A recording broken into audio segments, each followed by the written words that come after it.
This is Gregory Rasputin, spiritual advisor to Tsar Nicholas and Empress Alexandra.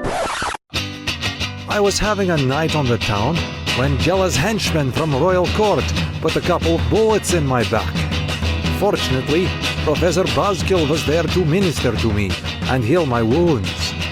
Professor Buzzkill pays no heed to my teachings, but I am stoked beyond measure that his new episode is here. Slip on a bulletproof vest and listen with me. Welcome to Halloween Week, Buzzkillers. Of course, we couldn't go through Halloween Week without discussing the famous War of the Worlds hysteria and the main character involved in War of the Worlds hysteria, Orson Welles. Fortunately for you and fortunately for me, we have the two experts on this subject, Dr. Jefferson Pooley, who's a media and communications professor at Muhlenberg College, and Dr. Michael Socolow, who's a professor of communication and media at the University of Maine. Thank you both for coming on the show. Thanks for having us. Thank you. Dr. Socolow, this is such an important topic for so many reasons, especially in the sort of perception of media and even nowadays, especially in 2020 with the constant refrain of fake news all the time, et cetera, et cetera, et cetera. Can you explain the background of the Orson Welles 1938 broadcast of War of the Worlds? Yes. Okay. So you have to realize that by 1938, radio news and broadcast journalism, as we understand it today, hadn't been settled.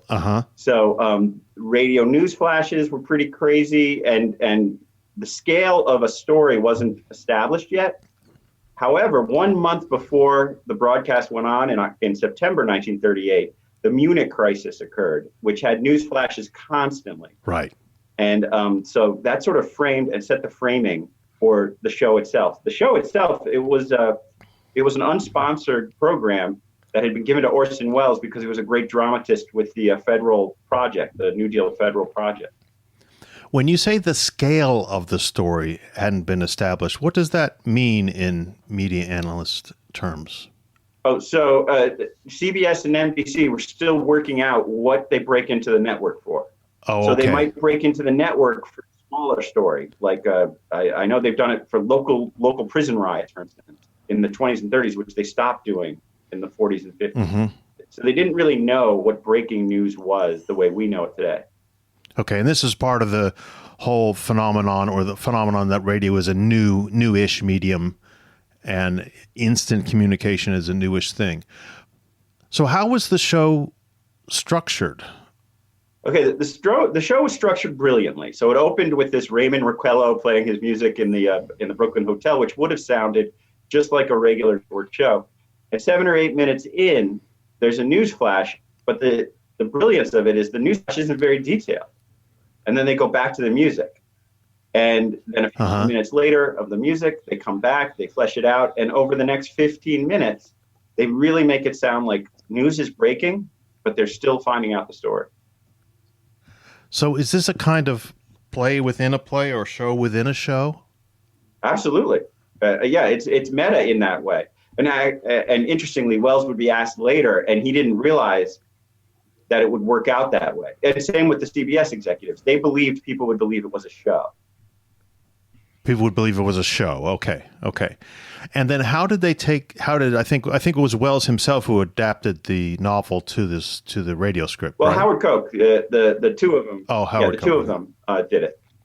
And there may have been a third or fourth writer, but yeah. And how did they do that? What did they choose to leave in? What did they choose to leave out? How did they Americanize it, for instance? That's a famous story that's a little bit contested, shall we say. Good, we love those. And Welles. Apparently, Welles was very, very busy that week. And Koch came up with 2 or 3 different ideas and ran them by him, but it was getting very close to showtime. And they were in a hotel room, and they had to have a script. And so they kind of just threw it against this is Welles's version. Koch said he had designed it this way. But they threw it against the wall, and the day before, they figured out how they could do it, and then they went into the rehearsal that night, the following morning, and the day. So it was really done at the last kind of minute. Yeah. And as to adapting it to America, it seems kind of obvious to us now. I'm not sure they detailed as much, but it really was what had happened 1 month before. It was ripped from the headlines, like our TV shows today, Law and Order. Right. Like everybody in America had just heard these news flashes. About so Munich. it kind of makes sense that they would do it. About Munich. Yeah. By the way, we should have reminded Buzzkillers early on, we have a Wells problem here. This is, of course, H.G. Wells' novel, The War of the Worlds, adapted by Orson Welles, spelled Wells, the American a dramatist. But I interrupted the plot there. It's amazing that they got this together within, less than a week. Well, every adaptation for that show was less than a week. Wow. Because I don't know if he had a Broadway show he was acting in at the time. And he rented an ambulance with a siren to get him from the Broadway show to the radio studio. His life. Oh, that's not dramatic at all. Well, immediately after this, when he signed on to the film script, he was TWA's most frequent flyer because he was flying in 1939. He was flying Los Angeles, New York constantly to be Hollywood and radio. Okay, well, we're going to have a link to the audio, which is free because it's out of copyright and everything for the Buzzkillers to listen to later on. But can you sort of summarize the plot and summarize the broadcast itself? Yeah, the plot is very simple. There's an invasion from Mars out in New Jersey, and the broadcast itself presents this as break-in radio flashes for the first half as the people are dying and as the machines get closer to New York. And the first half ends with the reporter on a roof of a building in New York City watching New Jersey get destroyed, essentially. And then the second half, which everybody forgets about, is the world is destroyed. And it's much more and it's a rumination on the end of the world. Are we allowed to do the spoiler alert or no for how the story ends? Yeah. Okay. So yeah. So the kicker is that bacteria end up killing the Martians who invaded. And the irony of the whole thing is that the world had built these massive, gigantic weaponry to fight the Martians, and it ended up being something microscopic that was all around them that saved the Earth. Right. And the second part, when the Buzzkillers listen to it, we'll see it's very bleak and dark. I mean, it's a long rumination. It's very disheartening and makes you think about the human condition and all kinds of things. It's not surprising that it fits in so well with the late 30s. Yeah, not just the Depression, but from my perspective, thinking about the wars coming, the Munich. Yeah. What happens if the world had gone to war over Munich, over the invasion of Czechoslovakia? All right, then we know what's happened. We know it's produced. We know it's gone out there. What is the immediate aftermath? The immediate aftermath. Now, this is complicated. The immediate aftermath is incredible telephone usage. Okay, but it's not people running out on the street. It's not the mass panic that we think about. The telephone usage triggers the newspapers. The newspapers run down to CBS and they run with this story of a massive panic. But that's the immediate aftermath is the rumor of the massive panic all over New York and America. Yeah, and then it's the newspapers that take it up, and that's why if you Google this, you can get a Google image search and you can see newspaper headlines that have this reaction. And Wells panics the world. Orson Welles panics the world, panics the country. Yeah, it's because the story goes on through the 20th century and becomes a massive historical moment. We tend to forget just how quickly the events unfolded. The show ends at 9, and there were papers on the street by 10:30, 90 minutes later. That's right. We used to have morning papers and evening papers. Well, our grandparents' generation did. Well, it's a quiet Sunday night. It's a very quiet Sunday night, and here's a chance to make a lot of money. Yeah. And so a bunch of newsrooms get pulled in. The radio editor of the New York Daily News talks about his newsroom getting pulled in to make an emergency paper that night. All right, and of course we have images of this on the website and on our social media. Then, Dr. Pooley, how this immediately gets analyzed by academics? How does that happen? Why is it so quick to get into that sort of vein? It's a remarkable story, actually. Frank Stanton, who was the research director of CBS, was also a PhD psychologist and involved in a radio research project based at Princeton that was funded by the Rockefeller Foundation. And he was listening, driving down Madison Avenue to the broadcast, and at the climax, realized both that it would be an incredible research opportunity, but also had some fears that the Federal Communications Commission might be interested in filing an inquiry. So he parked took the elevator up to to his office and essentially created a questionnaire on the spot. And he called his research partner, commissioned the study, and had it out in the field the next day. And that began what was a 2-year saga of contested authorship and complicated maneuverings around what then became, by 1940, a best-selling academic book called The Invasion from Mars. And I can say more about the intervening drama, but this book that got published in 1940 by an author named Hadley Cantrell helped solidify and I think probably legitimize the idea that there was this mass hysteria. And it then became the main source for lots of the later rememberings that were included in social psychology and mass communication textbooks and in popular remembrances too, including all the way up to the last few years when PBS and NPR, broadcast major remembrances. Mm-hmm. Well, this is amazing because we have the show being produced within less than a week. We have the immediate newspaper reaction rushing in more less than a night. And then we have this academic study being cranked up almost immediately. This seems like overreaction mania or knee-jerk reaction mania.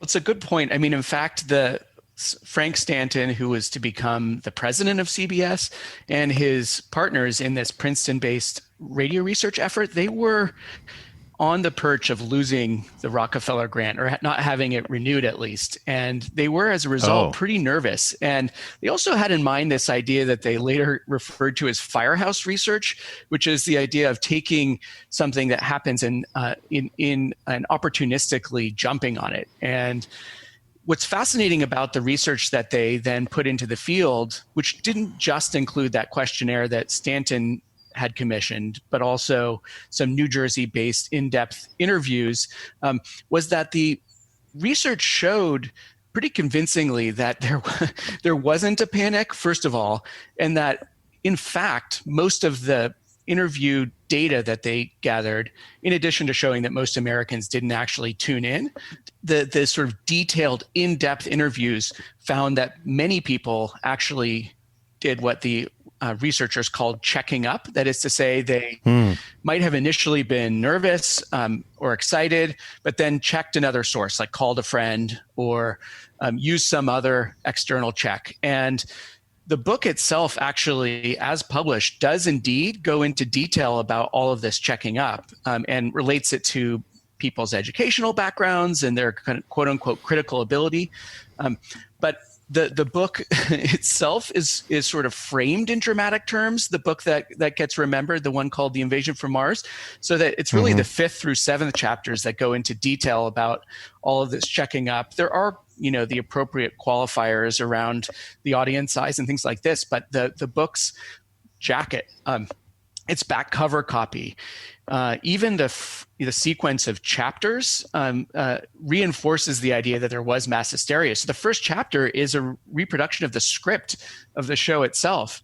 And the Princeton University Press promotional materials, including the jacket and so on, play up the hysteria. So it's ironic that the book that played such a big role in perpetuating the myth actually also contains within it a sort of way of debunking the myth. It's like the cover. Yeah. And I would say the author, who was this figure, Hadley Cantrell, who was debonair, extraordinarily ambitious and Machiavellian, kind of maneuvered to gain sole authorship over the book's credit, that he himself had a kind of interest in playing up the dramatic element for the purposes of his career and his own interests. And that's its own fascinating story that is worth talking about if we have time later.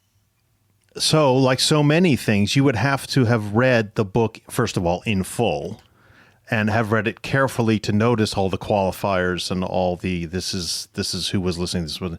But of course, 99% of people don't do that. And if the jacket has the big Martian space, the big Martian landers coming down, it's easy to get fooled. So again, is this another, and also this is also fits in, you see 1940, with the war having already now started and cranking up.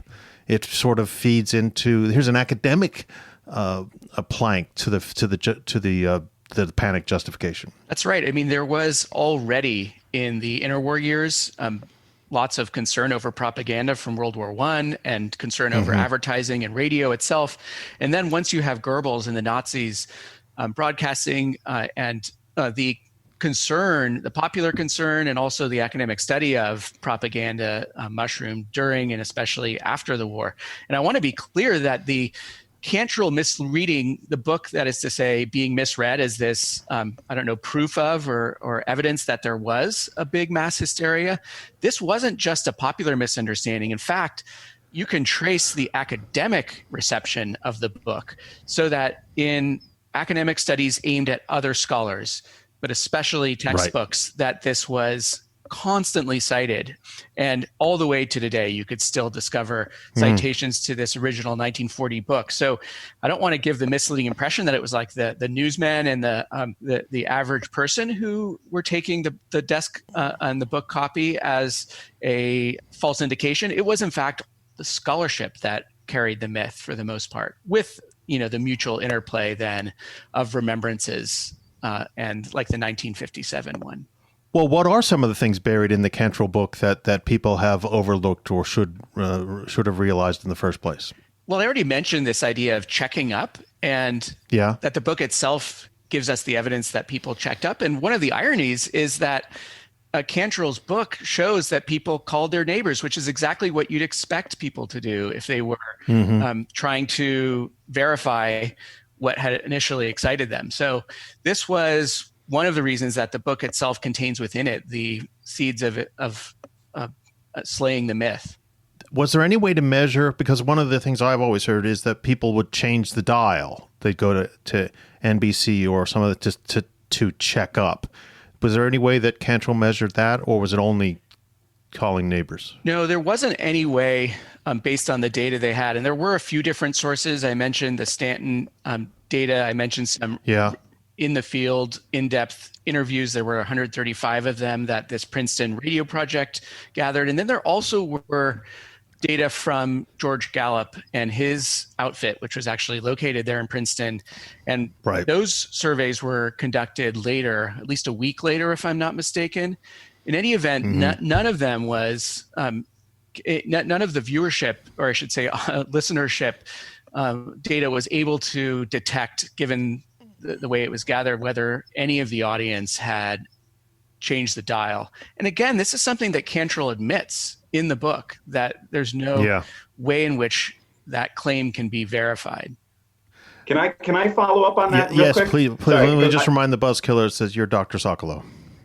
Yeah, sorry. Yeah, I found in the Frank Stanton papers at the Library of Congress, I found the most fascinating thing.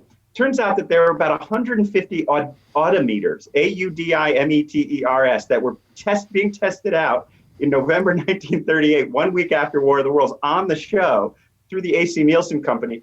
And Stanton was given a copy of what the audimeters showed, which is a minute-by-minute listening device, okay? This study's never been cited. It was a test of a technology in 1938. Wow. It was rolled out the first week of November, 1 week after the show, and they did it with Mystery Theater. They did it with which became Campbell's Playhouse, right? And what it actually discovered, and Stanton never told anybody this, and it's never been published, was that people tune out at the second commercial. Everybody thought that the most popular show, when they went to their singer, people tuned from NBC to CBS. It was the Charlie McCarthy show. In fact, the audimeters showed that people stayed through the first half of the comedy variety show, and the huge turning of the dial occurs in the second commercial, with about 5 minutes left, when the plot is wrapped up and they bring the singer out the second time, and the show's going to end. There's a huge drop off in dial turn. So in fact, the one study, and it's a teeny study, I think it was like 140 audimeters. The one study we have shows that the dial twisting, and this is true to today, essentially, dial twisting really happens at the end of a show. It's very rare it happens at the start. Is there any way but there was no way to determine, because of this in theory, special case that sounded, I'm putting this in air quotes, buzzkillers, like news, people dialed switched earlier than they normally would? No, Jeff's correct on that. There's Okay, no all right. data. There's no published data. Okay, well, this is a very good time for us to take a break. But before we do, I'd like to have a shout out to New Jersey buzzkillers, because it's I think maybe perhaps here's a conspiracy theory. It's more than coincidental that the studies come out of Princeton, because after all, in the radio play, the big landing of the Martians that's being reported is from Plainfield, New Jersey. Is that what it is? In the show itself? There's something Mill. Grover's Mill or Grover's something. Mill. Yeah, that's right. That's right. So sort of central New Jersey is getting this big boost of attention through this fantastic part of American culture and history. Okay, we're going to take a little ad break, and then we'll be back in a moment, buzzkillers. We have a station ID break, and on the line is Diane from Milwaukee. Hi, Professor. I'm calling in on behalf of the Cage-Free Vegan Society. Wait, what? They don't put vegans in cages. They do in Wisconsin, Professor. This is dairy country. Okay. You can mention the Cage-Free Vegan Society. But that's not what I want to talk about. Okay. Buzzkillers and other listeners should go to professorbuzzkill.com and click on support the show. For as little as $1 a month, listeners can join Buzzkill Society. Okay, what are the benefits of being a member of the Buzzkill Social Order? Members of Buzzkill Society get shout-outs on the show, chances to win free copies of books, and lots of other goodies like coffee cups and T-shirts at higher levels. Most importantly, they get the immense satisfaction of knowing that they're keeping the Buzzkill social fabric together. Okay, what's the website again? ProfessorBuzzkill.com. That's ProfessorBuzzkill.com. Thanks, Diane. Anything else you want to tell the Buzzkillers? Yes, free Gwyneth Paltrow. You're a weirdo, Diane. Takes one to know one. We're back, Buzzkillers, with Dr. Jefferson Pooley from Muhlenberg College and Dr. Michael Socolow from the University of Maine, talking about the famous 1938 War of the Worlds radio program and the supposed panic that it created. Now, when we left, professors, you were talking about mainly the academic studies and the most important one from Hadley Cantrell, who analyzed this myth, and in his analysis in many ways gets misunderstood. Can you tell us a little bit more, Dr. Pooley, about what happens in his career? Because if this is a big deal in 1940, the United States goes into the war, is he then doing other social studies in this way? Yeah, well, I might say he could be read as willfully being misread, and in the sense that this book turns out to be crucial to his career. And just to rewind a tiny bit, I referred to a kind of struggle over authorship of the book itself.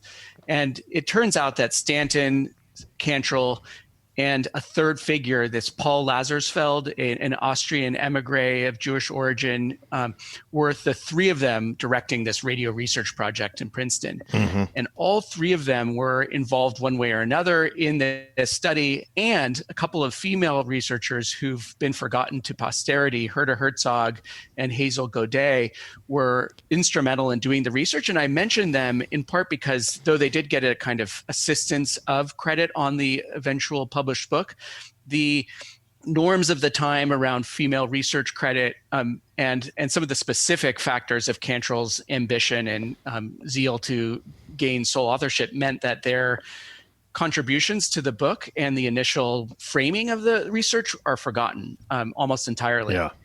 Herta Herzog happens to be Paul Lazarsfeld, this figure I mentioned, second wife. Without going into too much detail, what was at stake at this moment, 1938, 1939, was the Rockefeller Foundation's funding for this research project. Cantrell had a stake in it, and Lazarsfeld had a stake in it. Stanton was ensconced at CBS. I mention this because Lazarsfeld and Cantrell had a big struggle over a number of issues, which resulted partly as a kind of compromise in them parting their ways. And Cantrell, partly on the strength of this book, was able to secure a second Rockefeller grant that established a public opinion research office partnered with George Gallup, who I mentioned earlier, and deeply partnered itself with the Roosevelt administration during World War II, and providing detailed public opinion survey data from around the world related to the war. And this put Cantrell, who was a savvy operator, very polished in the media, very, very skilled at planting stories, in the public spotlight. He benefited and was catapulted, you might say, by the publicity and bestsellerdom of the Invasion from Mars book, and leveraged that at just this moment when he had a new infusion of Rockefeller money, partnered with the Gallup operation, to gain a spotlight in the public opinion polling that was itself also informing the war policy, as it turns out. Mm-hmm. And these were mutually reinforcing. Cantrell's reputation boosted from the sales of the book and the public opinion polling he did in World War II, and afterwards, and in combination, helped spread the myth in the early post-war years.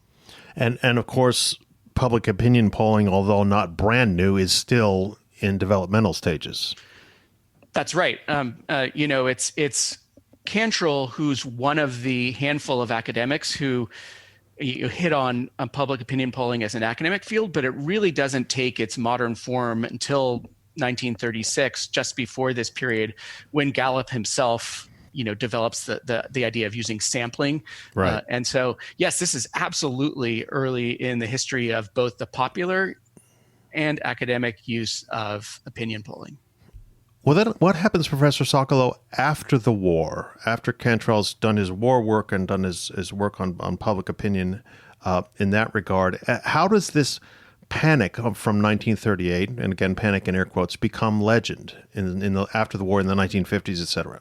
Well, Cantrell becomes pretty famous as a propaganda genius. Mm-hmm. He started with figuring out War of the Worlds and the mass panic, and then in World War II, he's in the newspapers as somebody who's really who understands crowds. And then, as Jeff said, right after World War II, there's this big growth in, remember Dewey defeats Truman, right? Yeah. There's this big growth in public opinion polling and elections. And so Cantrell becomes almost a father figure. He had been working on this stuff 10 years before anybody else in 1938. So by 1948, when public opinion polls are everywhere, he's looked to for expert quotes in the paper, and everybody remembers him as the Invasion from Mars guy. Everybody remembers him as the guy who figured out how to measure a panic. I mean, think of first guy ever to figure out how to measure a panic. That's a huge academic star kind of thing. Yeah. And so by the early 50s, when you have things like the Red Scare and people trying to figure out what's happening in politics and with communism and things like that, public opinion polling grows tremendously, and he's kind of a father figure of the field, which helps ratify the myth. Right. Well, then how does this percolate through to other media? As I see from my Buzzkill notes that there's a show in the late 50s called The Night America Trembled. There's a show in 1975 called The Night America Panicked, The Night That Panicked America, et cetera, et cetera, et cetera. It seems like people don't want to let go of this. Well, look at when it happens. Why is it happening 20 years later and 40 years later? Yeah. The media is very nostalgic, right? So by 1957, those people back in 1938, our parents back in 1938. Remember Happy Days? Yeah. And remember how in the 1970s, TV shows were all about the 1950s? Yeah. And this is a very common trope in the mass media.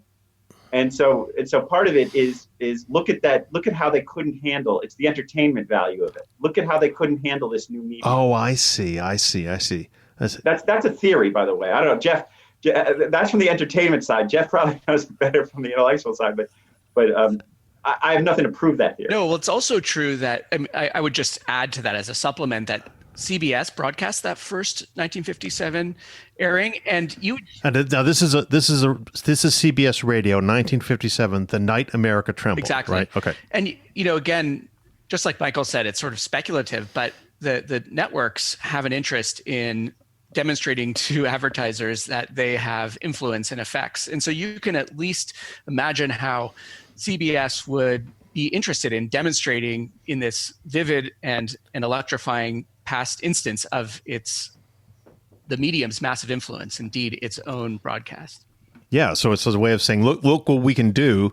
We're sorry that it happened this way, but we have this other influence. What one thing I just want to point out that's sort of funny that CBS aired the show CBS both aired the original Panic show and then aired the show looking back at the Panic, is if the FCC had really thought there was a national panic that caused a tremendous problem, CBS wouldn't have celebrated it with a dramatic show, right? Okay. Or if they had to pay a huge fine and respond to the government, and if legislation had passed, none of this happened. The FCC didn't fine them. Yeah. There was no legislation passed. But there wouldn't be a celebratory show about it on the same network. Oh, that brings up an interesting point. We should remind the Buzzkillers that the government doesn't crack down in 1938 on CBS or anybody else. Wells isn't thrown in jail. There isn't there isn't a congressional investigation or anything like that. In fact, it's exactly the opposite. It's exactly the opposite. The FCC issues a proclamation about a month later saying that nobody challenging a broadcast license can use War of the Worlds against the licensee that aired it. Wow. That's amazing. So they do the opposite. Rather than go after CBS, they protect every CBS licensee from getting challenged on airing phony news. And of course, there are zillions of radio stations, local CBS radio stations across the country. So someone with an axe to grind about something else might use that against their local CBS station to say, oh, by the way, I don't like how you treated this presidential candidate, and here's proof that you do fake news all the time. Well, later on in 1975, and I remember this TV movie, I remember it being kind of crappy, but it was called The Night That Panicked America on a competing network, ABC television. What was that? Again, is this part of the 20-year generational nostalgia thing? I think it's the same thing. I think it's nostalgia for an easier time when the media was when the media was simpler. Yeah. I think there's something else going on here, which is we like to think audiences in the past were a lot stupider than us. Mm-hmm, mm-hmm. I think we like to believe that about our grandparents in the Nickelodeon. Right. We believe that the train was running right at them, so they dove out of the way. Or people listening to radio in 1938. For some reason, and I don't know, I don't know the reason for it. Okay, so I'm not even going to guess. But for some reason, we like to think audiences in the past were stupider than us, had less critical ability to assess what they were consuming than we do today. I'm not 100% convinced of that. And I will just jump in there and say that it's a very well established finding in media research that people generally assume others, their contemporaries, not to even get to the audiences of the past, are more affected by media than they themselves are. It's referred to as the third person effect, the third person effect. And the way in which this could apply to the past, even in a more dramatic way, is obvious. And Michael and I wrote about how, in particular, African Americans were the object of ridicule in lots of the newspaper reporting the next day or the day after from the original broadcast, that reports were filed from Harlem that were kind of playing on and almost just directly lifting Amos and Andy style minstrelsy and for comedic effect about kind of easily spooked African Americans running out into the streets. So even at the time, there was this stratified way in which audiences of different types, women included, were singled out for their hysteria, operating in kind of the way that Michael's talking about. Well, that brings us up to which is, I guess, 40 years later, two other things that add to the legend. In 2013, PBS did an American Experience show, and in 2018, NPR did a Radio Lab show about this. And in both instances, despite all of your research and Joseph Campbell's research, which we'll get to in a moment, I was very disappointed that both of these shows sort of sidelined the actual myth-busting and went with the panic. Dr. Pooley, how does that, why does that come up in the mid-20 teens, and why does it still mainly follow this sort of dominant narrative, as we like to say in academia? Well, it's a good question. So PBS was clearly hitching this to the 75th anniversary in 2013. So the American Experience documentary you're referring to was timed that way for that reason. But they knew the more complicated story. The producers had reached out to Michael and others, they certainly were aware that academics were had already punctured the myth. And I will just add as an aside, the research that's been conducted since 2013 has put the nail in the coffin. And I refer to colleagues like Brad Schwartz and others who've done research to further cement what was already, however, knowable in 2013 and directly supplied to the producers of that PBS show. So it just brings the question that you asked originally back to the fore. Why did they nevertheless narrate the story in that hysterical way? And I guess I would just return to the fact that it's an excellent story, that it is well implotted. It has all of the thrilling pieces of dramatic narrative that would appeal. It's almost irresistible in a way, because it's got the kind of Schadenfreude from a past audience element that Michael was raising a few minutes ago, and it does have this impressive technical precision from Orson Welles himself in the genius production that survives in audio form. So there's the good media to go with it.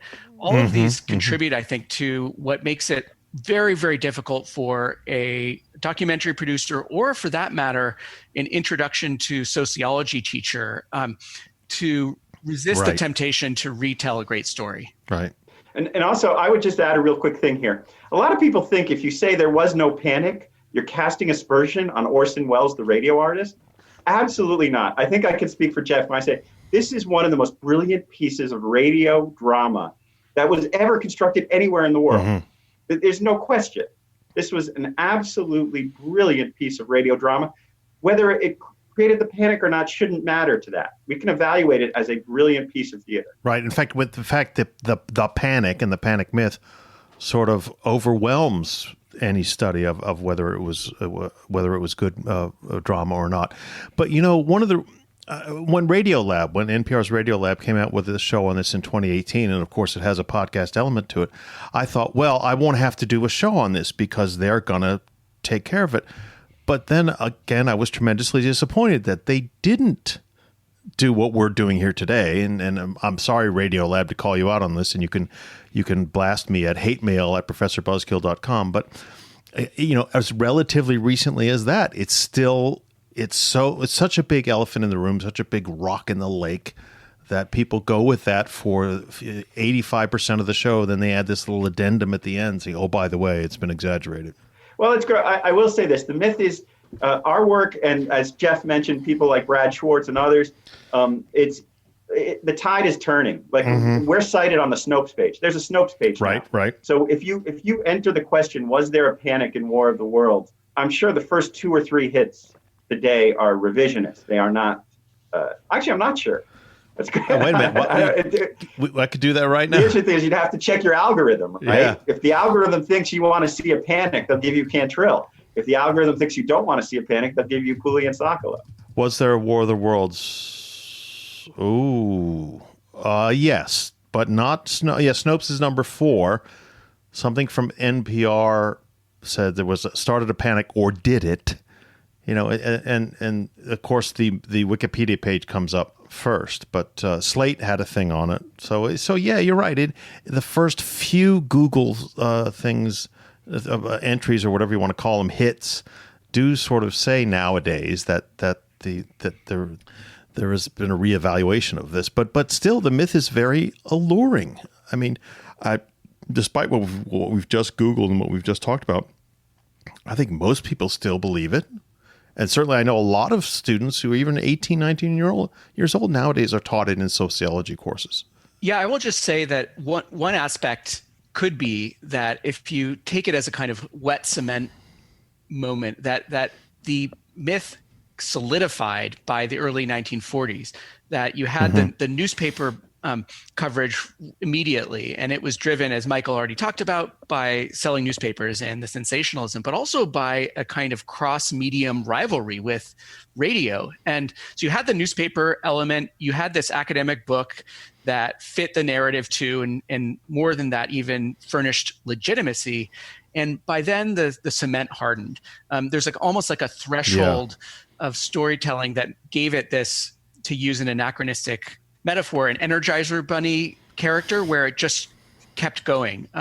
The story had been formed, and it becomes very difficult, even if your YouTube and Google searching will provide counter evidence. It becomes very difficult to dislodge something that is underway. Yeah, it's like a tank. Like once it starts, it's hard to stop. And also, the story makes sense because it confirms our bias. So, in other words, if you think about today, the way the left loves to talk about, both the left and the right on Facebook and in social media, loves to point out that these other people are being fooled by fake news. Really doesn't matter where you are in the political spectrum. You're sure somebody else is being fooled by fake news. Yeah. That's the kind of confirmation bias it plays off of. So we enjoy that confirmation bias. Well, if there are these fact checkers, and we had a show a couple of weeks ago on the famous quote, a lie travels halfway around the world before the truth is getting its shoes on. If the truth has had its shoes on now in this instance for 40 years or so, and is only now starting to pop up on Google searches at the very top, are there? And presumably, we hope that it would decline in the near future. What are the implications of that decline? Does it tell us anything more about broader media studies or broader media understanding of the media? Okay. I would say the implications of the correction of the War of the Worlds myth holds tremendous promise or portend for so many famous social psychology studies that we've been through. So, for instance, I'll give you one example. You may have heard of something called the bystander effect. Yes. The Kitty Genovese story. Yeah. Okay. We have since found out, and this is not really debatable because the person who wrote the article, A.M. Rosenthal at the New York Times, the person who actually wrote the very first articles on Kitty Genovese, has said he was wrong. Yeah. So it's not really debatable. There's an entire field of social psychology that went into testing bystander effect experimentally and empirically, try and ratify it. And here we have a case of journalism really twisting what we're trying to do in terms of gaining scientific knowledge. And so there's a series of studies now, the Stanford Prison Experiment, the bystander effect, several that are seemingly being rethought and rechecked. And it's causing kind of a replication crisis. But on the other hand, I think it's very healthy because this is how science works. Right. People go back over and retest and try to verify. I agree that it's heartening that the myth has been partly dislodged. I suspect, however, that it will continue to march along and to some extent. And my only asterisk to Michael's point about all of this, justified skepticism about major social psychological findings is that we might inadvertently contribute to a climate of skepticism, a kind of post-truth culture of questioning everything, a sort of doubt culture. Ultimately, that kind of worry can't overcome the fact that in this case, we have evidence that is overwhelming, showing that this hysteria didn't happen in the way that it's portrayed. Right. Well, we don't want doubt culture to creep into people's perceptions of Professor Buzzkill, because after all, we almost always interview the absolute top experts in the various fields that we study. So it just remains for me to say thank you to Dr. Pooley and thank you to Dr. Socolow for coming on the show. Thank you for having us. Thank you. And Buzzkillers, we will talk to all of you next week.